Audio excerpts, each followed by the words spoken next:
আমরা খেয়াল করেছি বিগত কিছুদিন ধরে কিছু মানুষ, কোটি সংখ্যক কিছু মানুষ এই ব্যাপারে বিভ্রান্ত ছড়ানোর চেষ্টা করছে। আপনাদেরকে পরিষ্কারভাবে উদ্দেশ্য করে বলতে চাই, বিএনপি সরকার সংসদে পরিকল্পনা উপস্থাপন করবে। আপনাদের যদি পরিকল্পনা থাকে আসুন জনগণের সামনে উপস্থাপন করুন, কিন্তু বিভ্রান্তিকর কথা বলে দেশে বিশৃঙ্খলা তৈরি করবেন না। বিভ্রান্তকারীরা যদি বিভ্রান্ত করার সুযোগ পায়, ক্ষতিগ্রস্ত হবে জনগণ। বিভ্রান্তকারী যারা, তারা তো নিজেদের মতন করে চলে যাবে। বিসমিল্লাহির রহমানির রহিম, বিসমিল্লাহির রহমানির রহিম। প্রিয় এলাকাবাসী, মুরব্বীবর্গ, মা বোনেরা, আমার দলীয় সহকর্মীবৃন্দ, বিরোধী দলীয় সংসদ সদস্যবৃন্দ, আসসালামু আলাইকুম। আসসালামু আলাইকুম। কেমন আছেন আপনারা? ভালো আছেন? আলহামদুলিল্লাহ। আমারও আপনাদের সাথে আজকে দেখা হয়ে খুব ভালো লাগছে। আর বিশেষ করে ভালো লাগছে যে এই যে এলাকার এই কয়েকদিন আগে যে বন্যা হলো, অতিবৃষ্টির কারণে এই বন্যায় বহু মানুষের ঘর বাড়ি নষ্ট হয়ে গিয়েছিল। যাই হোক, আল্লাহর রহমতে তারপরে আমরা 100 গরিব দুস্থ পরিবারকে আমরা আজকে ঘরের চাবি হাতে উঠিয়ে দিতে পেরেছি। এছাড়াও আপনাদের সামনেই আপনারা দেখলেন আরো অনেকগুলো দুস্থ মানুষের কাছে তাদেরকে সহযোগিতার জন্য সরকারের পক্ষ থেকে আমরা আর্থিক সহায়তা তাদেরকে করেছি। কিছু দুস্থ মহিলাকে আমরা চাল দিয়েও সহযোগিতা করেছি। প্রিয় ভাই বোনেরা, আপনাদেরকে এই কথাগুলো বলার কারণ হচ্ছে যে এই যে বর্তমান সরকার, এই সরকারকে আপনারা নির্বাচিত করেছেন। এই বাংলাদেশের মানুষ এই সরকারকে নির্বাচিত করেছে। কাজেই এই সরকারের দায়িত্ব হচ্ছে বাংলাদেশের মানুষের পাশে থাকা। এই সরকারের দায়িত্ব হচ্ছে বাংলাদেশের মানুষের সুখে দুঃখে থাকা। এই সরকারের দায়িত্ব হচ্ছে এই দেশের মানুষকে দেখে রাখা। এই সরকারের দায়িত্ব হচ্ছে এই দেশের মা বোনদের পাশে থাকা। এই সরকারের দায়িত্ব হচ্ছে এই দেশের সন্তানদের লেখাপড়ার ব্যবস্থা করা। এই সরকারের দায়িত্ব হচ্ছে এই দেশের মানুষ যারা অসুস্থ হবে তাদেরকে যথাযথ চিকিৎসার ব্যবস্থা করে দেওয়া। এই সরকারের দায়িত্ব হচ্ছে এই দেশের তরুণ সমাজ, যুবক সমাজ, নারী হোক পুরুষ হোক, তাদের কর্মসংস্থানের ব্যবস্থা করা। প্রিয় ভাই বোনেরা, এই জন্যই আপনারা দেখেছেন নির্বাচনের সময় আমরা বলেছিলাম যে বিএনপি যদি আল্লাহর রহমতে বাংলাদেশের মানুষের ভোটে সরকার গঠনে সক্ষম হয়, তাহলে আমরা মূল কয়েকটি কাজে হাত দেব। তার মধ্যে একটি কাজ ছিল এই দেশের মায়েদেরকে সহযোগিতা করার জন্য, এই দেশের নারীরা যাতে স্বাবলম্বী হতে পারে, সেই জন্য আমরা বলেছিলাম আমরা ফ্যামিলি কার্ড ঘরে ঘরে পৌঁছাবো, যেটি আমির খসরু সাহেব ওনার বক্তব্যে বলেছেন। আপনারা দেখেছেন যে সরকার গঠনের 1 মাসের মধ্যে আমরা সেই ফ্যামিলি কার্ডের পাইলট প্রজেক্টের কাজে হাত দিয়েছিলাম এবং ইনশাআল্লাহ আল্লাহর রহমতে পাইলট প্রজেক্টের কাজ শেষ হয়ে গিয়েছে। এই মাসের 16 তারিখ থেকে আমরা এই ফ্যামিলি কার্ডের কাজ শুরু করছি এবং ইনশাআল্লাহ সমগ্র বাংলাদেশে এই বছর 26-27 অর্থ বছরে আমরা প্রায় 41 লক্ষ পরিবারের মায়ের হাতে আমরা এই ফ্যামিলি কার্ড ইনশাআল্লাহ তুলে দিব এবং ইনশাআল্লাহ আপনাদেরও এই এলাকায়, এই অঞ্চলে, এই উপজেলার মধ্যে ইনশাআল্লাহ 10 থেকে 12 হাজার পরিবারের হাতে আমরা ফ্যামিলি কার্ড এই আগামী অর্থ বছরের মধ্যে তুলে দিব এবং আগামী 4 বছর ধরে এটি চলবে। আরো অনেক মা বোনেরা এই ফ্যামিলি কার্ডের আওতায় আসবেন। কেন আমরা ফ্যামিলি কার্ড দিয়েছিলাম? আমাদের ফ্যামিলি কার্ড দেওয়ার উদ্দেশ্য ছিল, লক্ষ্য ছিল যাতে ভাইদের পাশাপাশি যাতে বোনেরাও সংসারের হাল ধরতে পারে, একটি স্বাবলম্বী পরিবার গড়ে তুলতে পারে, সন্তানদের লেখাপড়া দেখতে পারে, সন্তানদের স্বাস্থ্য সেবা যাতে দিতে পারে মায়েরা। সেই জন্য মাদের হাতকে শক্তিশালী করার জন্য আমরা এই ফ্যামিলি কার্ডের ব্যবস্থা করেছি। শুধু ফ্যামিলি কার্ডই নয়, ফ্যামিলি কার্ডের পাশাপাশি আমরা কৃষক কার্ডেরও ব্যবস্থা করেছি। এই যে বাঁশখালীর কিছু অংশে লবণ চাষী ভাইরা আছে না, লবণ চাষী ভাইরা শুধু যে যারা ধান, পাট বা অন্যান্য শাকসবজি বা অন্যান্য ফসল চাষবাস করে তারাই যে শুধু কৃষক কার্ড পাবে তা নয়, এমনকি লবণ চাষী ভাই যারা আছেন ইনশাআল্লাহ তারাও, এমনকি লবণ চাষী ভাই যারা আছে তাদেরকেও ইনশাআল্লাহ আমরা ফ্যামিলি কার্ড তাদের হাতে পৌঁছে দিব। এবং এখানে একটি কথা এসছে যে লবণের মূল্য নির্ধারণ করে দেওয়া। আলোচনা করে আমরা ইনশাআল্লাহ লবণের মূল্য নির্ধারণ করেছি, যেই মূল্য পেলে লবণ চাষী ভাইদের স্বাবলম্বিতা, অর্থনৈতিকভাবে তারা সচ্ছল হবে আস্তে আস্তে। ইনশাল্লাহ আগামী কিছুদিনের মধ্যে আমরা সেই দামটি আমরা সকলকে জানিয়ে দিব, যার ফলে লবণ চাষী ভাইদেরকে আর আগের মতন কষ্ট পোহাতে হবে না। প্রিয় ভাই বোনেরা, আজকে আমি মাতার বাড়ি গিয়েছিলাম, মাতার বাড়িতে পুরা দেখে আসলাম। এবং শুধু মাতার বাড়ি নাই, সেই চট্টগ্রামে মিরেশসরাই থেকে শুরু করে সমগ্র অঞ্চলকে আজকে আমি দেখেছি, হেলিকপ্টারে আমি দেখেছি। কেন দেখেছি? কারণ এই যে আমাদের সামনে বিশাল সমুদ্র, এটি হচ্ছে এই বাংলাদেশের সম্পদ, এই দেশের সম্পদ। এই যে বিশাল সমুদ্র, এই সমুদ্রের মালিক হচ্ছে এই বাংলাদেশের জনগণ। এবং সেজন্যই এই সমুদ্রকে কিভাবে ব্যবহার করে বাংলাদেশের মানুষের তাদের জীবন ব্যবস্থা উন্নত করা যায়, কিভাবে আমরা সেটি এইখান থেকে শুরু করে সেই মিরেশসরাই পর্যন্ত, মাদারীপুর পর্যন্ত কিভাবে আমরা বিভিন্ন মিল ফ্যাক্টরি স্থাপন করার মাধ্যমে এই দেশের মানুষের কর্মসংস্থানের ব্যবস্থা করতে পারবো, এই দেশের মানুষের ব্যবসা বাণিজ্যের ব্যবস্থা করতে পারবো, সেই পরিকল্পনা কিভাবে গ্রহণ করা যায়, তার জন্য আজকে আমি মাতার বাড়ি গিয়েছিলাম। এবং খুব স্বাভাবিকভাবেই প্রিয় ভাই বোনেরা, আমাদের কয়েকদিন আগে আপনারা দেখেছেন চট্টগ্রামে আমির খসরু সাহেব এবং সালাউদ্দিন সাহেব দুজনের গিয়েছিলেন চায়নাকে। আমরা একটি বিরাট বড় জায়গা দিয়েছি। এই যে চায়না থেকে আমি ঘুরে আসলাম, তাদের সাথে আমি কথা বলেছি, সেখানে তারা কয়েক শত মিল কারখানা তৈরি করবে এবং এই মিল কারখানাগুলোতে সমগ্র চট্টগ্রামের মানুষ ইনশাল্লাহ সেখানে কাজ করার সুযোগ পাবে। তার ফলে আমাদের যেমন একদিকে বেকার সমস্যার সমাধান করা সম্ভব হবে, একই সাথে আমরা ইনশাল্লাহ বহু বৈদেশিক মুদ্রা অর্জন করব। যেই বৈদেশিক মুদ্রা অর্জন করার মাধ্যমে আমরা এই দেশের অর্থনীতি শক্তিশালী করব। সেই বৈদেশিক মুদ্রা দিয়ে আমরা এই দেশের মানুষের, এই দেশের সন্তানদের শিক্ষা ব্যবস্থাকে গড়ে তুলব। সেই বৈদেশিক মুদ্রা অর্জনের মাধ্যমে আমরা এই দেশের বাংলাদেশের মানুষের স্বাস্থ্য সেবাকে আমরা গড়ে তুলব।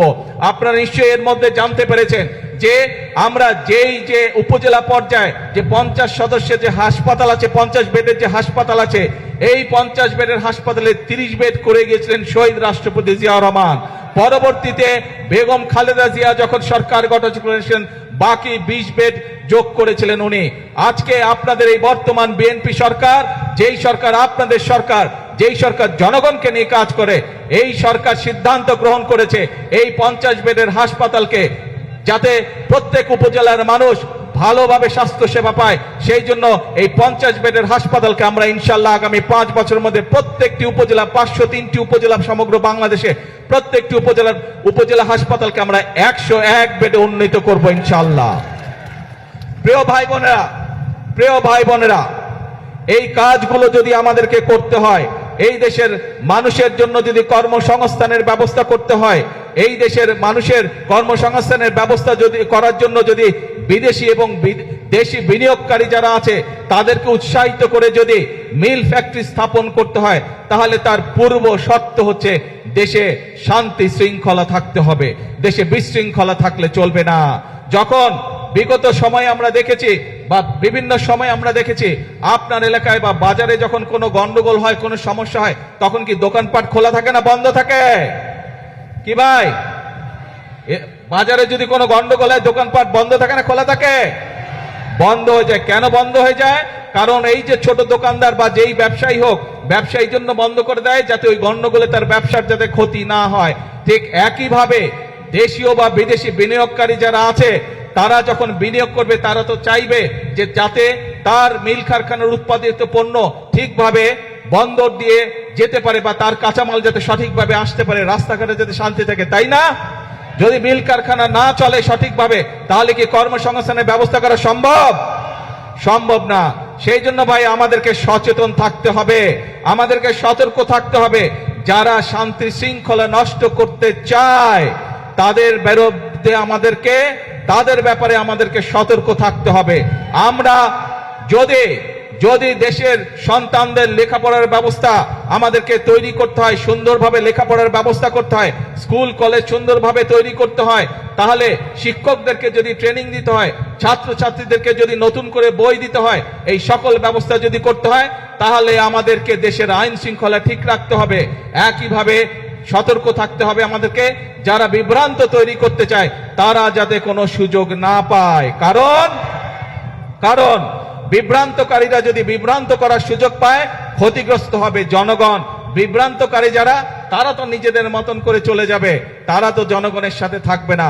সেই জন্য প্রিয় ভাই বোনেরা, আজকে আমাদেরকে সিদ্ধান্ত নিতে হবে, আজকে বাংলাদেশের মানুষকে সিদ্ধান্ত নিতে হবে যে আমরা কি আমাদের দেশকে এগিয়ে নিয়ে যাব, নাকি আমরা ঝগড়া ফ্যাসাদে লিপ্ত থাকব, নাকি আমরা বিভ্রান্তকারীদের সাথে থাকব।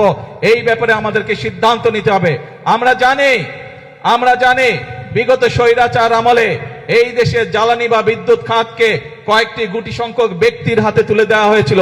তাদের স্বার্থ হাসিলের জন্য বিভিন্ন পরিকল্পনা গ্রহণ করা হয়েছিল, যা এই দেশের মানুষের পক্ষে নয়। খুব স্বাভাবিকভাবে সেই জ্বালানি ব্যবস্থা বা বিদ্যুৎ ব্যবস্থা, যেটি অপরিকল্পিতভাবে যেই ব্যবস্থা গুটি কয়েক মানুষকে সুবিধা দিয়েছিল, সেটি যদি জনগণের স্বার্থে সেই পরিকল্পনা করতে হয়, স্বাভাবিকভাবে কিছু সময়ের প্রয়োজন। আমরা এরই ভিতরে তার কাজে হাত দিয়েছি। ইনশাআল্লাহ সমগ্র বাংলাদেশের মানুষের সামনে আগামী 10 বছর আমাদের জ্বালানি পরিকল্পনা কি হবে, আগামী 10 বছর ইনশাআল্লাহ বাংলাদেশের বিদ্যুৎ ব্যবস্থা কি হবে, সেই প্রস্তাবনা আমরা জাতীয় সংসদে উপস্থাপন করব।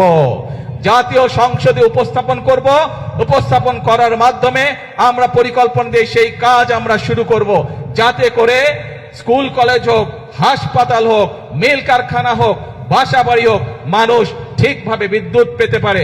গাড়ি ঘোড়া সবকিছুতে, মোটরসাইকেল সবকিছুতে যাতে গ্যাস মানুষ ঠিকভাবে পেতে পারে, সেই পরিকল্পনা আমরা গ্রহণ করব। আমরা খেয়াল করেছি বিগত কিছুদিন ধরে কিছু মানুষ, কোটি সংখ্যক কিছু মানুষ এই ব্যাপারে বিভ্রান্ত ছড়ানোর চেষ্টা করছে। আপনাদেরকে পরিষ্কারভাবে উদ্দেশ্য করে বলতে চাই, বিএনপি সরকার সংসদে পরিকল্পনা উপস্থাপন করবে। আপনাদের যদি পরিকল্পনা থাকে, আসুন জনগণের সামনে উপস্থাপন করুন। কিন্তু বিভ্রান্তিকর কথা বলে দেশে বিশৃঙ্খলা তৈরি করবেন না, বিভ্রান্তিকর কথা বলে জনগণের শান্তি নষ্ট করবেন না, জনগণের শান্তি নষ্ট করবেন না। কারণ 50 বছরের উপরে এই দেশের স্বাধীনতা হয়ে গিয়েছে। এখন জনগণের জন্য কাজ করার সময়, এখন দেশ গঠনের জন্য কাজ করার সময়। পৃথিবীর বহু দেশ আমাদের পরে স্বাধীন হয়েছে, কিন্তু তারা কাজ করার মাধ্যমে, পরিশ্রম করার মাধ্যমে তাদের দেশকে অনেক দূর এগিয়ে নিয়ে গিয়েছে। কাজেই আর পিছনে থাকা যাবে না, আর পিছনে পড়ে থাকা যাবে না। এখন একটি লক্ষ্য, একটি উদ্দেশ্য, জনগণের জীবন মান উন্নত করা, দেশের ভাগ্যের পরিবর্তন করা। প্রিয় ভাই বোনেরা, যেই পরিকল্পনার কথাগুলো এই সংক্ষিপ্ত বক্তব্যে আমি আপনাদের সামনে তুলে ধরেছি, আপনারা কি মনে করেন এই পরিকল্পনাগুলো বাস্তবায়িত করা সম্ভব হলে দেশের জনগণের ভাগ্য এবং দেশের ভাগ্য পরিবর্তন হবে? আপনারা কি মনে করেন? কি ভাই, জনসভার পিছনে যারা আছে, আপনারা কি মনে করেন আমরা সঠিক পরিকল্পনা গ্রহণ করেছি? এই যে শিল্প কলকারখানা, বিদ্যুৎ, জ্বালানি, ফ্যামিলি কার, কৃষক কার, এই যে পরিকল্পনা গ্রহণ করেছে, এগুলো জনগণের পক্ষে ঠিক আছে? যদি ঠিক আছে ভাই, তাহলে আপনাদের সমর্থন থাকতে হবে।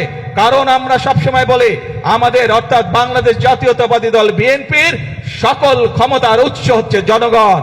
জনগণের সমর্থন থাকলে আমরা প্রত্যেকটি জনগণের স্বার্থে যতগুলি কর্মসূচি, সবগুলো ইনশাআল্লাহ আল্লাহর রহমতে আমরা বাস্তবায়ন করতে সক্ষম হব। আসুন আজকের এই জনসভায় আমরা যেভাবে আজকে দুস্থ মানুষকে সহযোগিতা করেছি, সাহায্য দিয়েছি, এই সাহায্য এবং সহযোগিতাকে আমরা পরিবর্তন করতে চাই কর্মসংস্থানের মাধ্যমে। সেটি দেশের ভিতরে হোক, সেটি আমাদের তরুণ সমাজের সদস্যদেরকে বিভিন্ন প্রশিক্ষণের মাধ্যমে বিদেশে প্রেরণ করাই হোক না কেন। অর্থাৎ আমরা চাই প্রত্যেকটি বাংলাদেশের প্রত্যেকটি মানুষ, 20 কোটি মানুষের 40 কোটি হাত, প্রত্যেকটি হাত শ্রমিকের হাতে রূপান্তর করতে চাই আমরা, যাতে করে প্রত্যেকটি মানুষ দেশ গঠনে ভূমিকা রাখতে পারে, যাতে করে প্রত্যেকটি মানুষ নিজের হাতের পরিশ্রমের মাধ্যমে নিজের এবং পরিবারের ভাগ্যের পরিবর্তন করতে চায়। আমরা সেই বাংলাদেশকে গড়ে তুলতে চাই, আমরা সেই বাংলাদেশের জন্য অপেক্ষা করেছি। কিন্তু অপেক্ষা করলে, বসে থাকলে চলবে না, আমাদেরকে কাজ করতে হবে, আমাদের ফসলের উৎপাদন বৃদ্ধি করতে হবে, আমাদেরকে মিল কারখানা স্থাপনের মাধ্যমে আমাদেরকে কর্মসংস্থান এবং শিল্পের বিপ্লব আমাদেরকে ঘটাতে হবে। প্রিয় ভাই বোনেরা, আসুন আজকের এই জনসভায় আমরা সেই শপথ গ্রহণ করি, সেই প্রতিজ্ঞা গ্রহণ করি যে বাংলাদেশের মানুষ আর বিভ্রান্ত হবে না, বিভ্রান্তকারীদের কোন রকম প্ররোচনায়। বাংলাদেশের মানুষ এখন সামনের দিকে যাবে, বাংলাদেশের মানুষ নিজেদের ভাগ্যের পরিবর্তন করবে, বাংলাদেশের মানুষ একই সাথে তার দেশের ভাগ্যের পরিবর্তন করবে। এবং সেই জন্যই আমরা বলি, করব কাজ, করব দেশ সবার আগে, করব কাজ, করব দেশ, ইয়েস, সবার জন্য বাংলাদেশ।